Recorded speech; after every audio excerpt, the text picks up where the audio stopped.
En cette période troublée où règne la division, la propagande de la peur, comme on n'a jamais vu avant, ou comme certains commencent à voir le rapprochement avec une certaine période de l'histoire, j'en dis pas plus, il m'apparaît assez fondamental de parler de thématiques dont on entend pas mal parler depuis ces dernières années et a fortiori ces derniers temps.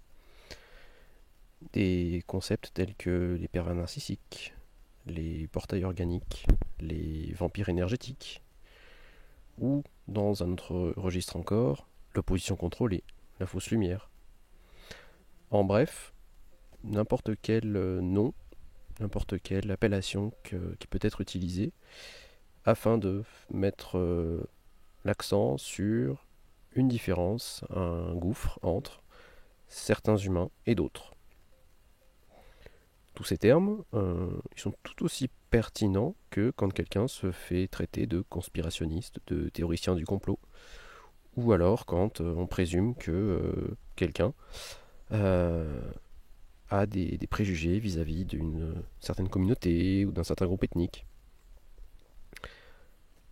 Au final, quel que soit où on en est dans notre parcours personnel, d'éveil, etc., ça paraît assez difficile d'éviter, ne serait-ce que d'utiliser, ou même d'accorder du crédit à quelques parmi ces termes, à un moment ou à un autre. Et finalement, la version courte, c'est que tout ça, c'est juste de l'étiquetage, un biais d'étiquetage, du jugement à l'emporte-pièce, qui n'apporte rien de constructif ni de positif pour quiconque. Il n'y a pas vraiment, il n'y a pas de besoin de s'identifier à quelconque concept, puisqu'après on se réduit.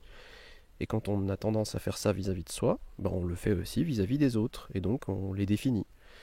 Et on les réduit à cette simple étiquette. Tout ça, c'est juste une perception, une manière de concevoir les interactions entre les uns et les autres.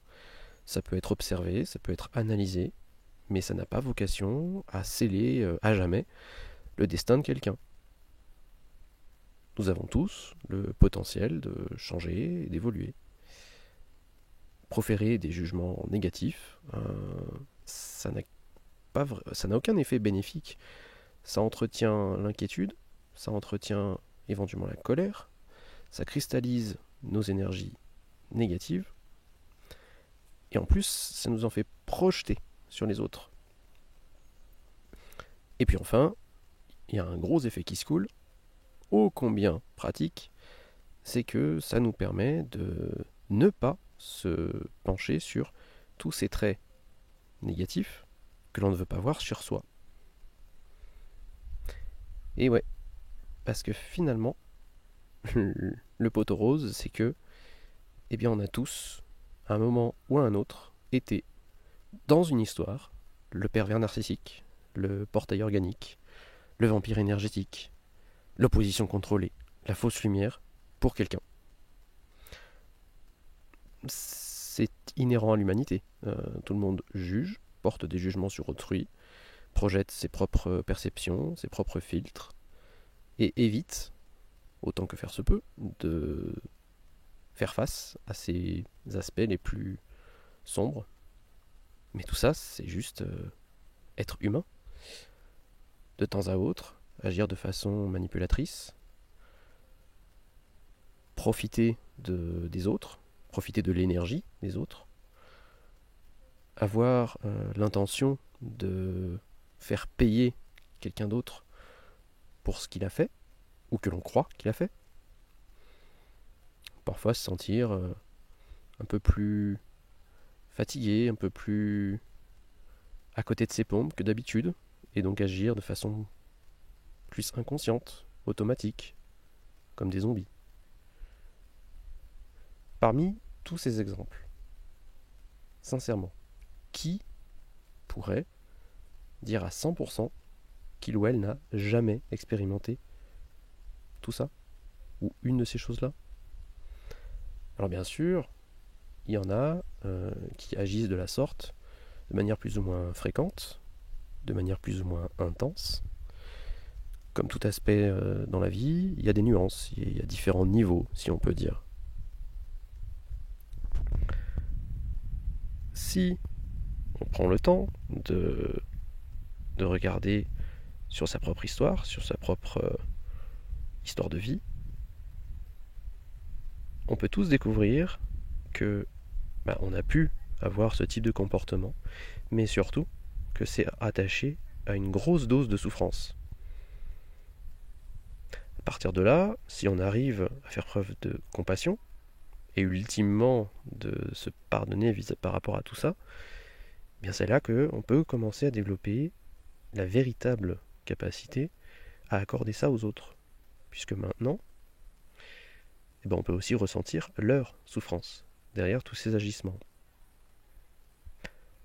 Alors attention, je ne suis pas du tout en train de dire que finalement c'est bon, on peut laisser les autres nous traiter n'importe comment, de manière injuste, prendre de l'avantage sur nous. Non, c'est tout le contraire. La seule chose qui est à changer, c'est notre regard sur les situations, l'élargir, jusqu'à éventuellement finir par attirer à soi des situations et des interactions qui seront plus équilibrées avec les autres.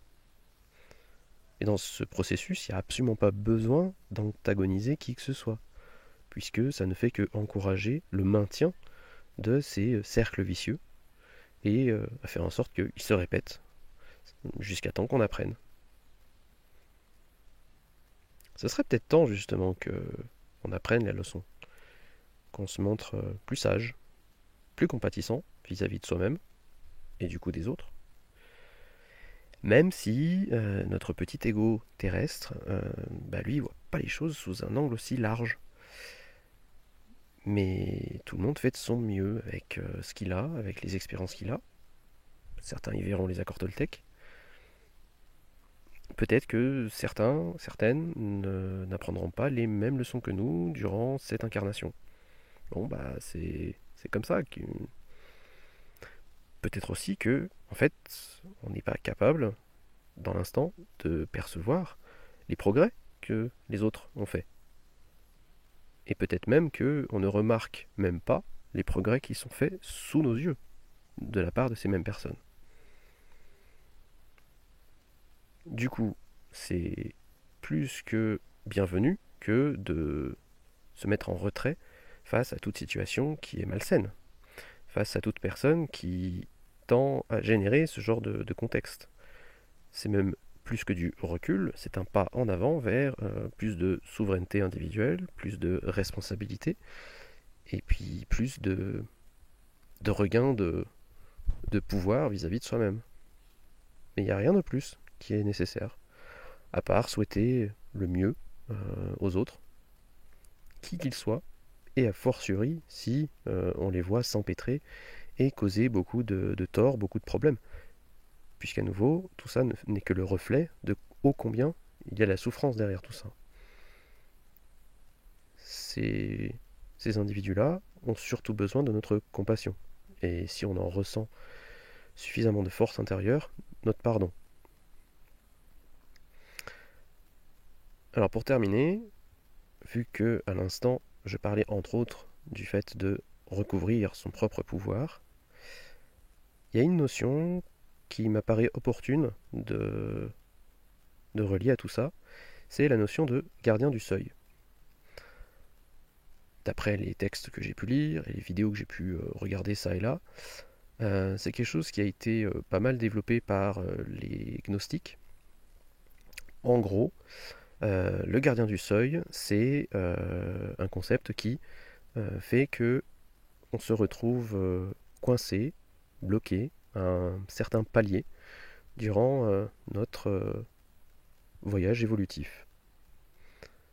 Alors dans le paysage cinématographique, on peut les voir, on peut en voir des exemples représentés sous la forme de personnages qui exprès font perdre du temps aux personnages principaux. Exemple typique, dans la saga Matrix, le Mérovingien. Mais, comme beaucoup de fois, et en tout cas comme j'aime bien le dire, il y a un aspect méta derrière tout ça. C'est que le véritable aspect sur lequel on se fait empêtrer et perdre, c'est que on se met à croire que le gardien du seuil, c'est une personne, un individu. En fait, si on s'inspire de comment les choses sont représentées dans le film, dans les sagas Matrix, ce sont juste des programmes. Le Mérovingien est juste un programme. Et comme tout programme, il sert un but unique, ou éventuellement quelques sous-ramifications, et rien de plus. Et ces programmes, ils sont basés sur deux mécaniques. La peur et le conflit, la division. Alors, l'exploitation de la division et du conflit, on en a un exemple assez criant avec les biais d'étiquetage, de jugement, etc. Mais souvenons-nous, le programmeur d'origine, c'est nous. Ce qui veut dire que nous avons total pouvoir de choisir, de laisser ces programmes arriver au bout ou les interrompre. Parmi les gardiens du seuil personnifiés qui me viendraient le plus rapidement là comme ça en tête, je vais tout de suite penser à toutes les races extraterrestres dont on peut entendre parler dans certaines communautés. Les archanges, les démons, les dieux, les demi-dieux. Par rapport à toute cette cosmogonie, la question, elle est pas tant de savoir si oui ou non ils existent, si oui ou non on y croit, si oui ou non ils peuvent interagir physiquement avec nous, voire nous blesser, nous attaquer. La véritable clé derrière tout ça, c'est le fait que on tend à les considérer au-dessus de nous, plus puissants que nous. En fait, on leur projette notre pouvoir. Et on pense qu'ils peuvent euh, avoir tout pouvoir sur nous. Mais tout ça, ça ne fait que nous maintenir esclaves. Esclaves de l'idée que nous sommes impuissants, dépendants de forces invisibles. C'est comme si on se retrouvait à créer des forces positives, bénéfiques, dans la polarité, pour contrebalancer des forces négatives que l'on craint et qu'on ne veut absolument pas voir en face. Quel que soit là où vous portez vos croyances, là où vous mettez votre foi, la seule chose que j'aurais à conseiller par rapport à tout ça, c'est de récupérer votre propre pouvoir. De reprendre votre responsabilité face à tout ça, le positif comme le négatif, et de cesser le plus possible de donner ce pouvoir aux autres, c'est-à-dire vos parents, vos enfants, les amis, les gens autour de vous, mais tout autant aussi à des concepts, jusqu'à preuve du contraire, intangibles.